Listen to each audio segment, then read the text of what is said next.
What's going on, everybody? It's your boy 06SEP24 DFS here to bring you that WNBA slate breakdown for the 4-game WNBA slate. DraftKings, they actually gave us a bit of a prize pool. We went back up to 5K from the 2K that we had yesterday, so hopefully we can actually make some decent coin today. If you guys enjoying the content, make sure you guys hit that subscribe button so you don't miss any of the stuff I drop over here on the channel. Drop a like on this video if this video or any of my other videos helped you guys win some money. Dropped some NFL content yesterday. Did pretty good on the props that we had listed and posted, and some of the stuff that was dropped on the Patreon. So if you guys are looking for that content, everything before I actually do these videos is posted to the Patreon. So if you are looking for that, check the link down in the description below for that. You can definitely find that right there. $5, you will make your money back. Looking at it, this is a interesting slate because we do have some teams that are definitely playing for something. In the very first game, of course, we got the Dallas Wings taking on the Atlanta Dream. They have something to play for because, as we can see, this 8th slot for making it into the playoffs is still dangling in the air. The Sky can get it. The Dream can get it. The Washington Mystics, as much as they're trying to tank and fall out of the playoff contention, they're still winning games for whatever reason. And then last but not least, my Dallas Wings are clinging on to hope for whatever reason. Still feel like we can make it. So definitely some games that can have some game of consequence and things that will mean something. We have 3 games starting all at 7:30. Why? Because WNBA schedule makers are horrible. They need to use the AI machine that the NBA uses, because this makes no sense. You have a 4-game slate and 3 games all start at one time, and then the late game starts at 9:30. Games should definitely be more spread out than what they are. This is pretty piss poor. But looking at it real quick, going over the injury report, Las Vegas Aces, nothing to report for them. Looks like Kelsey Plum, she's off the report. She's out their last game with a mild, or I guess a little ankle sprain. She's back. Connecticut Sun, same old for them. Tiff Mitch, Abby is out. Minnesota Lynx, nothing for them. They've been off for quite some days. Indiana Fever, just need to know if Tabby Bentley is going to be back. If she's back, we know that directly affects Nalissa Smith. If she's out, then Nalissa should get more run, more burn, like what she normally does whenever she is out. For the Dallas Wings, Soares, bench player who really isn't doing anything for us anyway. She's a game time decision. Not really worried about that. The Atlanta Dream, Cheyenne Parker-Tice and Aerial Powers both still out. And then down here, the Sparks and the Chicago Sky. Clarendon, she's game time decision. Lexi Brown, she's out still with that sickness. For the Chicago Sky, Mielik is out, Elizabeth Williams is out, and Kennedy Carter is finally back from her non-COVID illness. So we should fully expect her to be back in the starting lineup. And finally, maybe Chicago can look better out there on the offensive side, because the main uses monster will actually be back. And this game right here should actually be a good game. I can actually see us stacking some fantasy goodness out of this game right here. But heading over to DraftKings, the site that I play the most on the site. If you guys don't have an account, you want one, check the link down in the description below so you guys can get that deposit match bonus and join me over here on the King. Again, I will say it, make sure you guys do hit the subscribe button, because today, my Flex Friday, all that stuff might be posted on the YouTube Shorts, because I will be doing some running around. I'm not too sure if I will be able to get the full breakdown video up like I would normally plan to do. So definitely make sure you guys hit that subscribe button so you guys can get the notification for when I do drop those shorts and things like that up on the channel. So starting it out, going over here, Dallas Wings taking on the Atlanta Dream. This game is a game of consequence. Both these teams have something to play for. We are seeing some pretty tight rotations from both sides. We already know over here on Atlanta, Tina Charles, Ryan Howard, Alicia Gray. That's going to be your main benefactors over here. Ryan Howard has looked pretty good over the last couple games. Are we going to get good shooting Ryan Howard in this matchup going up against Dallas? That's going to be the real big question that I got to decide, because she's priced up at 10K. This is a good matchup. We know Dallas. We are a piss poor defense. So far on the season, she's played him one time. She dropped 40 fantasy points in that game, 15 points, 10 rebounds, 4 assists. So this is definitely a spot where she can pop off. She can go off. We know that they are going to lean on her. She looks like she might have found her shot. Again, that Dallas defense is nothing out there. Alicia Gray herself as well, prior former player for Dallas. Where for whatever reason, players, whenever they do play going against Dallas after they leave us, they tend to actually play up and have some pretty good games. She had a very bad stinker, got herself into foul trouble last time going up against the Phoenix Mercury. She definitely is a candidate to bounce back. If you want to save some coin, come down here to the 8-8 Alicia Gray over the Ryan Howard if you think that maybe the Ryan train might be just a little bit too high. But more than likely what's going to happen, a lot of people are going to gravitate towards Alicia Gray. The history, the matchup, the consistency that she has. Ryan's going to be the GPP option, and I do actually like Ryan in GPPs here today if you would rather go there. Tina Charles, over the last couple games, we have seen that Tierra McCowan, she's been getting her actual burn and run. Again, she's playing decent minutes once again. And centers, last 4 centers going up against Dallas, they haven't exactly had those big popping games. But we do know with no Shining Parker Tyus that Tina is going to be out there on the court. She's going to play at least 30 minutes, especially if the game is close enough. She definitely is a candidate for someone that I don't mind going to. But at that 10.5 price tag, I'm kind of leaning towards not wanting to play her just for the price tag alone, especially when I do have a big spread out 4-game slate. I got Fee on the slate. I got to figure out how to fit Asia in on the slate. I don't care if she's going up against Connecticut Sun, just the usage and everything that she has. That's just bonkers. I got Kennedy Carter, Angel Reese, Cardosa. I got all these other players on the slate that I want to get to, and not to even mention, haven't even touched on Dallas side with Satu, Natasha Howard, Arike. Tina's kind of fallen lower on the pecking order in regards to wanting to be able to fit her in for lineup building. Canada, I do think this is definitely a pretty good GPP option that we can go to. If the scoring actually goes, we know Canada can put up a very big, very nice fantasy point production. She hasn't played going up against Dallas so far this season. The steal upside definitely will be there because we know how Dallas can turn over the ball. Again, weak defense. The assist should be there. If one thing you can bet on Jordan Canada, if you can get her at 4 assists, 5 assists, you go ahead and you take that. 6 assists seems to be just what she likes to hover around, just because the offense is so stagnant over here on Atlanta. For whatever reason, they like to run out of the half-court set. They very much don't tend to push the pace and go ahead and get these fast break buckets. They want to run offensive sets every single time down the court. And it's very frustrating because that does lead to some of Canada's assists that she could get if they would just push the pace. She doesn't get them. Really kind of sucks. Outside of that, GPP options and Nas Hillman, Coffee, that would be the ones I would look to. If you think someone gets themselves into foul trouble again, like Alicia Gray did, then you're going to want to look at Maya Cadwell, but I'm not really going to mess with those bench players like that. Lowest I would go would be Nas Hillman. Over on the other side, looking at Dallas, of course, we're going to definitely want to look at the big 3, Arike, Satu, and Natasha Howard. All 3 of them could be in contention and play. 11-2 for Arike right now, kind of a little bit too much. I really don't like that. Going up against them so far this season, she's averaging right around 35.5 fantasy points. She definitely can pop, have a big game, but we haven't had to see Satu play going up against Atlanta so far in the season. Satu looks like she's back in her bag, playing pretty good. We know that she is stuffing the stat sheet, points, rebounds, assists, and on the defensive side. I don't mind paying that 10-9 for Satu, but this might be the time for us to go back to the Big T wagon. Big T, she's playing very good. 27 minutes in that last game. She has actually cooked going up against Atlanta in both games that they played, dropping at least 40 fantasy points in both of those games, averaging 41.9 fantasy points. If we're getting consistent Big T right now at 9K, I kind of don't mind going there. This is going to be the gamble, of course, and we always know it's a gamble. When Big T starts rolling, you go ahead, you play Big T, and that's when we get burnt. Just like last night, I was very high on Stewie. I said I'm going to be high on Stewie, and sure enough, what happened? It was Jonquel Jones' game. Jonquel was out there banging the threes, getting the blocks, getting the rebounds, everything that you would expect Stewie to do, especially with all the time off. It ended up being Jonquel. I think Big T is a good play today. This could, of course, very well backfire, and it could be Natasha Howard or Satu. Either one of these 2 bigs can actually go out here and have a good day. I'm not going to mess too much with Kalani Brown. As much as minutes that she's getting, she seems to be capped right around that 15 minutes range. Yes, she's still a good fantasy point per minute producer. Unless you think that Tina Charles can get her into foul trouble, then yeah, you can mess with Kalani. But after I just seen Brittany Griner go out there and do, and opposing centers, it's not like Tina Charles is a world greatest defender or anything at the position. Bigger centers tend to be able to have that success, and we've seen that already so far in the season with Big T in this matchup. I do like her here today at 9K. Definitely be a staple I would kind of want to build around, someone I would be looking to primarily build out my lines. Not messing with Uzan, not messing with Sheldon. If you want to take a coin flip, literally flip the coin, because it'll be either one of those 2 that will actually get the run. No telling what the head coach wants to do. Not messing with that. Everyone else over here on the bench, I'm not messing with Maddie. Minutes, not enough, and the shot just hasn't looked great since she's come back from her injury.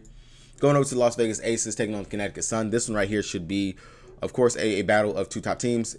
The question isn't even, am I playing Asia? It's how do you fit Asia? Because we already know just the upside of what she is bringing consistently. 63, 73, 65, 60, 57. The only other player that's doing that is Caitlin Clark, and Caitlin's in a tougher matchup going up against the Minnesota Lynx. We attack Connecticut with opposing bigs. That's what we've done all season. I'm not going to stop that formula at all whatsoever. Asia, so far going up against Connecticut, she has dropped 55.5 fantasy points in one game that they did play. The way that she's playing right now, she can still go out there and drop 60 on them. I'm literally not questioning it. On the road, she's averaging close to 30 points. And what she's done in the numbers on her last several road games, 41 fantasy points going up against the Phoenix Mercury, 42 against my Dallas Wings. For whatever reason, Chicago kind of has her number, but she broke out of that shell in the last game going up against Chicago at home, dropping 30. So Do not mind playing Asia right now. It's not like they're sitting in the top standings. They are 4th right now. We're used to seeing the Aces in the 1-2 spot. They are sitting at 4. I'm playing Asia. Just don't even overthink it or worry about it. Now, outside of that, of course, Kelsey Plum, she's being back, but I will say they are giving some pretty significant run to Tiffany Hayes. We are seeing Hayes play some good minutes over her last several games. 33, 25, and 32 minutes, 40, 23, 34 fantasy points. And of course, this 34 was without Kelsey Plum being out there. Hayes definitely will be someone on my radar. Not a must play, but someone I would consider. If you think that Plum, she's good to go. I really don't even want to mess with that. Going up against the Sun, just guards in general. I don't really want to mess with any of the guards. The only one I would consider would be Jackie, just because it is Jackie. We know Jackie can go out there and have a pretty decent game. Last 3 games, she's at least given us 30+ fantasy points. She looks pretty decent out there. Definitely think that she would be drawing the Wnba Bonner matchup and having to deal with that, but not anything else sticks out over here. I'm not gonna mess with Gustafson. This definitely should be a game maybe where I'm gonna expect either Hayes or Clark to get the start, because we know they have been messing around with that starting rotation. Stokes isn't necessarily the starter unless they do decide they want Stokes to match up with Bree Jones on the other side. That'll be the only other thing. But even if they do, Stokes is not gonna play more than 15-18 minutes at that. Looking at the Connecticut Sun side now, this side, I like this game a lot, just because I think there's fantasy goodness to be had, and there's a stack that I think that we can actually run. Now, the Las Vegas Aces are not the Las Vegas Aces of old, like where we feel like you can't play this, that, and third. I've talked about it all season. They are a weak defense.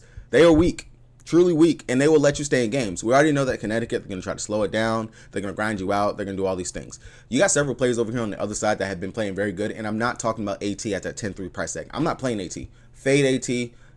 Fuck AT. I'm not touching that at all whatsoever. She's been playing pretty bad over her last several games. 24, 32, 2.25, even though she got injured. 35, 20. This is not the AT of old that we've gotten used to. AT, do me a favor. Get the shoulder surgeries. Tongue twister right there. Get the shoulder surgeries, please. Fix your shoulders. Develop a jump shot. Something. But the offensive system that they're running over here for the Connecticut Sun is not the same. When you got the guards that are actually stepping up with Carrington, now you went ahead, you traded for MM. She's over here. Ty Harris has definitely made a step forward. You got Veronica Burton coming off the bench. You actually have production coming from everywhere else where you're not having to put all this load onto AT like before. And with that being said, I love Bree Jones here in this spot. I like MM as well. She's had good games when she was playing on the Chicago Sky, going up against Las Vegas Aces, and Carrington. We already know Carrington is going to step up, especially when you got trash talkers on the other side, aka Kelsey Plum, Jackie Young. Even though she's silent, she still be out there talking that shit. And also Chelsea Gray. Carrington's going to step up in a big way, just like what she did the last time. 31 fantasy points in that prior game. And if you have prize picks, I know that she burned a lot of people for that 12.5 fantasy point line that she had for the first half. Take that thing again. She's definitely smashing that over. She is. No ifs, ands, buts about it. Games that she gets up for, this is one of them, especially when you have a team in the Aces who will turn the ball over quite a bit. In that game going up against them, she had 2 steals out there. She dropped 19 points going up against them. What else did you have? 6 rebounds, which has been a pretty big addition for her this season. Just the rebounding. She definitely has top of my list for most improved player. Very much so. But Carrington at that 7-8 price tag, love the upside for her here. Bree Jones, who has looked very good over her last 2 games, 38 and 29.5 fantasy points going up against Seattle Storm. In that one game that they played going up against Las Vegas Aces, she dropped 31.8 fantasy points, 18 points, a steal, a block, 1 assist, and 7 rebounds. Like the upside for Bree Jones here, especially at the A6. That's a good mid-tier, low-tier price center that we can pay for if you don't want to play Big T at the 9K price tag, who I do think has a higher ceiling than her, but Bree Jones does seem to have a pretty safe floor because we know she will be out there. I'm not too worried about them running her off the court because Connecticut, they're going to slow the game down. Doesn't matter. They will slow the game down. They can play fast, and Bree, surprisingly, as big as she is, she actually can get up and down the court very well. So don't mind either one of those. Outside of that, M, just because she's coming off the bench, she definitely will be a GPP option. Her minutes have been ticking down over the last 2 games. Granted, that was going up against Seattle. We could see her minutes fly right back up to what they have been before then, playing in that mid-25, pushing close to that 30-ish range. Definitely be something I would consider. If you have any worry, then maybe you can mess with the Veronica Burton, or you think a spot Ty Harris, that could be an option. The biggest GPP will definitely be Wnba Bonner because if the shot's not falling, she's not banging the threes. She's not going to really give us too much. She dropped 14.8 fantasy points going up against in the first game. I'm not really touching it or looking at Wnba Bonner here today. That's just very too much GPP for me and not anything that I actually want. Going over to the next game, the Minnesota Lynx taking on the taking on the Indiana Fever. Looking at it right here, Of course, we're going to want to get some plays from the Minnesota Lynx side. You got MVP consideration player in Fee, who dropped 43.3 fantasy points going up against them last time. Of course, Fee, if she's on, she's going. She's going to draw the Alyssa Smith defense to start the game. If Fag Bentley's going to be out, then she's going to draw slow behind Dantas. I like Fee's upside. 11-4. If I can make a lineup that will be able to fit Fee, that will be able to fit Asia in it, I'm going to try. I'm going to try to figure it out, see if I can do that. Of course, that is going to depend on what mid-tier options and value that we can actually find on the slate, which so far, looking through it, I'm more focused on the starters. I'm not really finding anyone that sticks out, pops out that I have to go ahead and get at a position just yet, but hopefully we actually can. Outside of that, we already know Courtney Williams. You already know how she tends to get down. This isn't necessarily one of those games where I think that we have to go to her, especially at that 9-1 price tag. I know she popped going up against Chicago. That was her former team. Of course she's going to pop. Revenge narrative. I'm not going there at that 9-1. That's just a bit too much. Much rather would go ahead and get some of the guards from the Dallas or Atlanta side right there, or we can go with my Dejanay Carrington play from the Connecticut Sun versus playing for Courtney Williams. Alana Smith, definitely someone that you can consider, but not really kind of looking there to her. On today, Kayla McBride, I could definitely see us going there right there. Carlton, surprisingly, is someone that I do consider. Carlton in the 2 games going up against the Indiana, going up against the Fever, she actually has really good games. She put up at least 30 fantasy points in both games. At 7-3, I love the upside because we already know her minutes, they're there. She's playing the minutes. She's at least playing over 25 minutes a game, which is something that I love. The upside will be there for her to go out here and smash once again. As you can see, she's averaging 35 fantasy points going up against them. The points, the rebounds, the assists, all that is there. Granted, one of those games was without Fee, but still, even with Fee playing, she still put up 30 fantasy points. The upside, love it. With the way the Fever have been playing, you know it's going to be a good game. It should be close. They're a much better team since the All-Star break, so on and so forth. Upside, check. Love it. Don't mind it. McBride, GPP option, of course. Dorka, GPP. Misha Hines-Allen, you can consider her just because we know she's in the rotation. She's going to at least play roughly about 15-ish minutes whenever she's out there on the court. Last time going up against the Indiana Fever, she dropped 17.5 fantasy points, so consideration at 5'7", that's not bad, but I will say like main mid-tier option that I want to get to will be Carlton whenever I just look at the numbers and everything. Going over to the Fever side. On the Fever side of things, Caitlin Clark, 12-8, too much. I'm not paying it. But if you're running a GPP, of course, or multiple lines, I definitely would have one lineup with Caitlin, one line without. I understand she's coming off of 60, 53, 58, 34, 45. Nah, I don't care. It's going up against the Minnesota Lynx, where she's only averaging 36.5 fantasy points. Not playing her. Not going there. Now, I will say Aaliyah Boston, Kelsey Mitchell, both of them have had actually good games going up against the Fever. 41 fantasy points is what Aaliyah Boston is averaging. In both games, she did put up over 38 fantasy points going up against them. And Kelsey Mitchell, who has been on a burner since the All-Star break, is averaging 35 fantasy points, which is rightfully so and makes sense. Definitely a game where she can go out here and drop another 20. Kayla McBride, that defense is a little slouchy, a little bit slow, especially if K. Mitch will be hot from 3. She definitely can go ahead and give us some good numbers.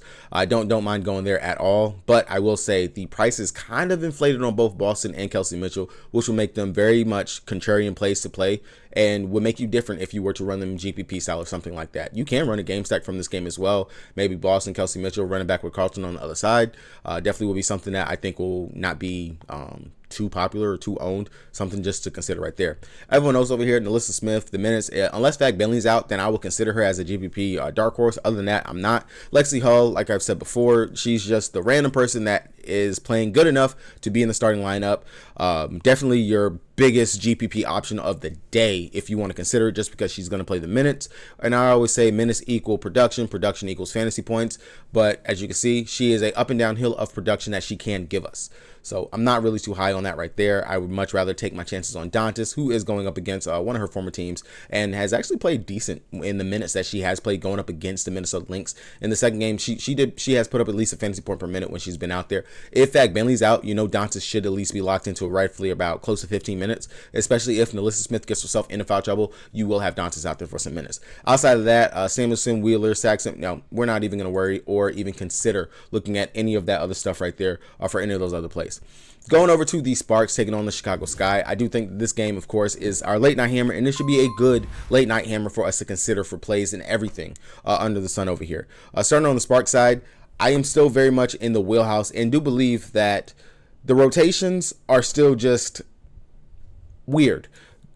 I don't feel like they're trying to win games, but then at the same time, you have a mixing pot of Wnba, she's still at least playing 30-ish minutes. You're running Sims out here for a decent chunk of time, and this is vet Sims out here just running minutes. Rakia Jackson, who is pretty much your star, and she's taking the shots. She's just had a really bad shooting night going up against the Fever, which surprised the crap out of me. This is definitely going to be one of those games where I can see her going out here possibly having a good day, maybe a bounce back spot, just like what Azure recently did. Now, Azure is going up against her former team. Maybe we can go ahead and look right back at Stevens, 7-6. Went out there, had a very good game in the last game, 33.75 fantasy points after the stinker that she put up going up against Atlanta. Understand she is going to be GPP all the way right there. I'm not going to mess with Ari McDonald. She is going to be playing off the bench. Minutes just really aren't there. If I'm going to play a guard, I might as well just go ahead and play O. We already know. I kind of feel like O is playing for her spot next year for a team to pick her up, because, you know, the expansion draft, maybe she's just trying to play contract wise in regards to that, or just keep herself in shape for if she decides that she wants to go play overseas or something. I don't mind looking at Odyssey, even with Kennedy Carter being back. Like, that doesn't make a difference to me at the guard position. She should actually still be able to have a decent day. And then, of course, Wnba, consideration, I don't mind it if you're looking for like definitely a play that we can actually take on a day, depending on what they put the combo rebound prop for Reese and Wnba. I would consider that one as a possible play for today. Outside of that, you can take a chance on Burrell. We know that she's going to be out there. She's going to play some minutes. Lily, we can definitely mess with her as well as another play, depending on if Azure gets herself in a foul trouble or if she just is playing like crap, because, you know, they will pull her and they will actually just let Yuri get that burn and run in for the minutes. Going over here to the Chicago Sky side, which is really going to be the side that I kind of want to, not even kind of, I want to focus on and get more of my plays from. All right, so straight up out the gate, Kennedy Carter, I expect for her to start. I do not expect for her to come off the bench. That's legit probably lock of the day for me personally. It's Carter. She's put up a fantasy point per minute in both games going up against the Sparks this season. If she's going to be out there, we already know they are a weak team. Last game that they played, Lindsey Allen popped. Had a great game going up against the Sparks. This should be Carter this time that should pop and have a great game. She's come out. She says, of course, we want to make the playoff push. I'm here. You already know Hollywood. She's about that life. She's going to go out there and she's going to do what she got to do. Push the pace, do everything, take a whole bunch of random behind shots, probably get benched, and then come back in and save the day at the end of the game. It's probably what's going to happen with her. But I like Carter. With Carter being back, I actually like Cardosa more than I like Angel Reese. Just because Cardosa, we've attacked the Sparks with opposing centers. In the one game that she did play going up against the Sparks, she dropped 44.5 fantasy points. 15 points, 2 blocks, a steal, 3 assists, and 14 rebounds in that game. And that, of course, is with rebound-hungry rebounder Angel Reese. And right now, Angel's only averaging 8.5 rebounds going up against them. I don't mind it, but I really do like the upside for Cardosa here in the spot. Especially, I just feel like she plays a bit better with Kennedy Carter being out there on the court. Because Carter actually looks for Cardosa quite a bit. And they have, to me, a better chemistry when it comes to their pick and roll if they actually run it, or if they even run it right. And Cardosa does tend to look for Carter slashing on the backside and things like that much better than she does with all the other players who would just stand out on the outside and just look like, what are we doing? So Cardosa, I like her here. 9.2 price tag. Definitely would be a pivot off of like the big T. Definitely, you just got to hope that Cardosa can outscore what Tierra goes out here and put. And that's a really great direct pivot off of the Tierra McCowan possible chalk that we might have here in this position spot. Reese, GPP option. Wnba, not messing with that. Lindsey Allen, if you want to burn your money. Van Ham, not playing enough minutes nor consistent enough for me. Dana Evans, Chocolate M&M needs to go on somewhere. Izzy, not even playing enough, burn and run. And everyone else off the bench. Those are just straight up, you're just making multiple lineups and just trying to play something right there. But that's going to do it for me, guys. Hopefully, you guys were able to get a little something from this breakdown. If you guys do actually play, again, if you don't got an account, make sure you guys check the links down in the description below so you can get that deposit match bonus. Good luck to everybody that is playing it. Be on the lookout for the YouTube shorts, because I will have some shorts up later on today covering over Flex Friday for prize picks, and also just some probably going to do a builder on the sports books for the football game for tonight. So, yeah, good luck, everybody. Peace.